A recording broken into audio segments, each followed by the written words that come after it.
Tonight's speaker, Janice, holds the position of Supervising Hydrologist in the Water Division at the Bureau of Meteorology. She has 25 years of experience in hydrology, and her main expertise is in the estimation of extreme rainfalls and floods.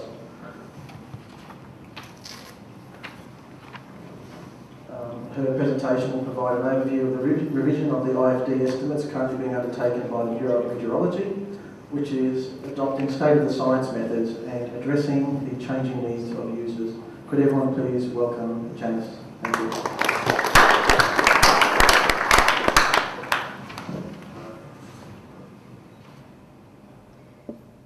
Thanks, Peter, and thank you very much for inviting me to come to Brisbane in July. From when I left Melbourne at lunchtime to when I arrived this afternoon, there was a 10 degrees increase in temperature, which was very welcome. What I want to do tonight is spend about 45 minutes talking about the IFD revision project, which the Water Division of the Bureau of Meteorology is undertaking. It's a 4-year project. It's halfway through that project, so if you came here tonight to be able to get revised IFD estimates, I might give you a minute to leave because you're not going to get that. What I am going to tell you is what we're doing, what the changes are between the current IFD estimates, and some of the challenges we've found over the past 2 years. And at the end of my talk, I'll give you about 15 minutes for some questions. Okay, we all know IFDs. We love them, we loathe them, different stages. We use them for a range of structures, for culverts, for gutters, for stormwater drains. Even although dams such as Wivenhoe, we don't design to IFDs, we design using PMPs. When the spillway adequacy studies were undertaken for the dams in Queensland and for the majority of dams across Australia, you needed to derive the complete rainfall frequency curve. So that's where the IFDs come into play with structures like dams. How well the IFDs and the subsequent design floods are, the proof is in the pudding when we look at events like the Melbourne 11th of February event, which shows that in Melbourne, even when you have an event which was estimated for some of the shorter durations to be about the 1 in 100 event, Melbourne cyclists will still get out there on their bikes to ride home. In terms of the IFDs, a history of the IFDs aren't new. It's also not an Australian-specific entity. IFDs are estimated in various forms across the world.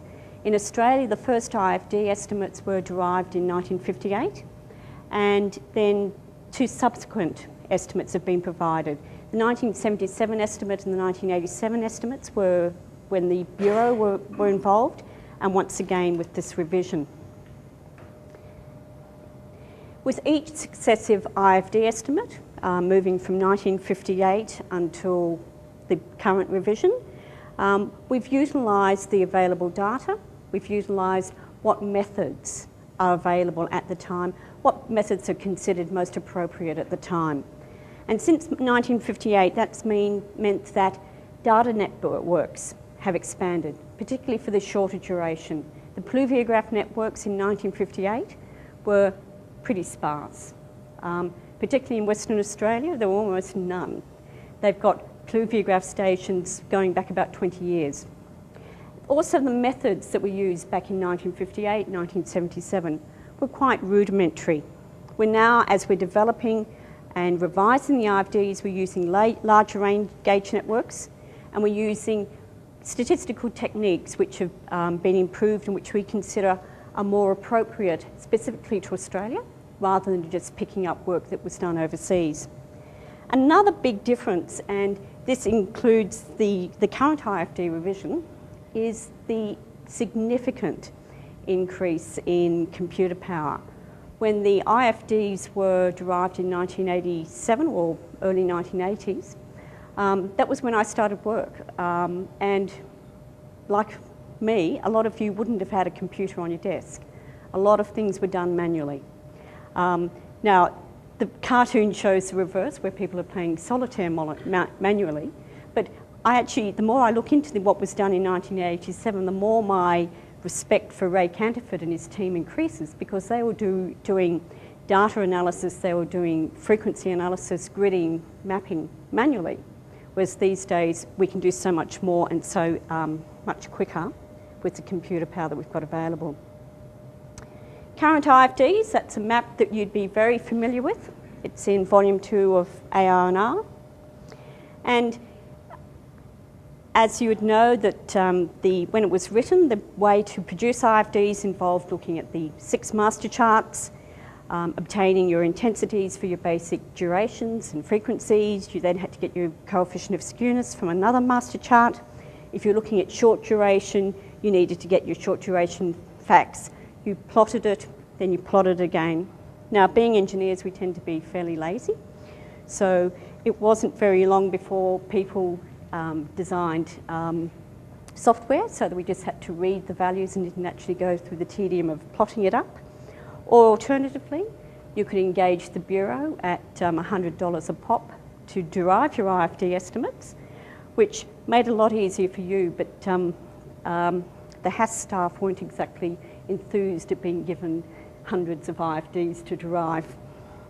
A couple of years ago, Brian Taylor, after a long internal battle, was able to put the software, the internal software, online, which means that now anybody can access the Bureau website and derive IFD estimates using the gridded data that the Bureau used if you paid them $100 a hit.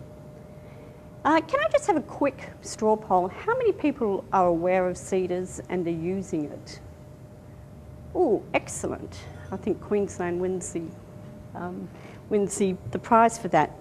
So as you're aware, with CEDARS Online, for any point, you just put in your coordinates, and that will produce for you a rainfall frequency curve, and you can also produce the table of the IFDs for the particular location.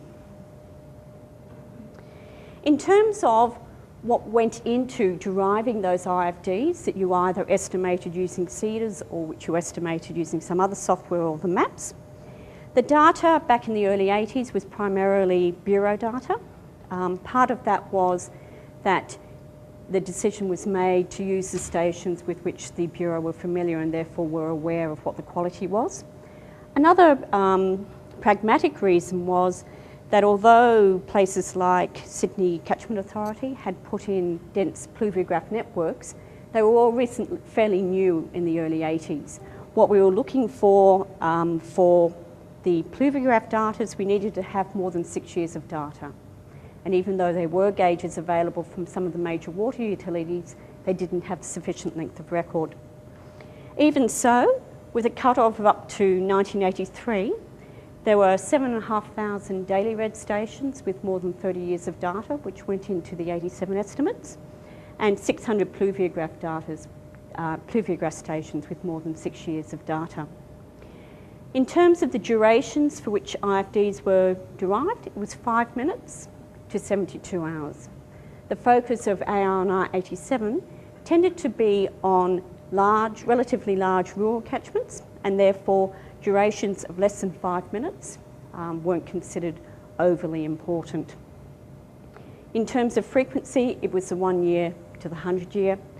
In terms of the methods that were adopted, it were the methods which were considered most appropriate at the time. So the annual maximum series was extracted from each of the stations, and a log Pearson type 3 distribution was applied using method of moments. The reason for adopting LP3 was pretty much because that was what the US adopted.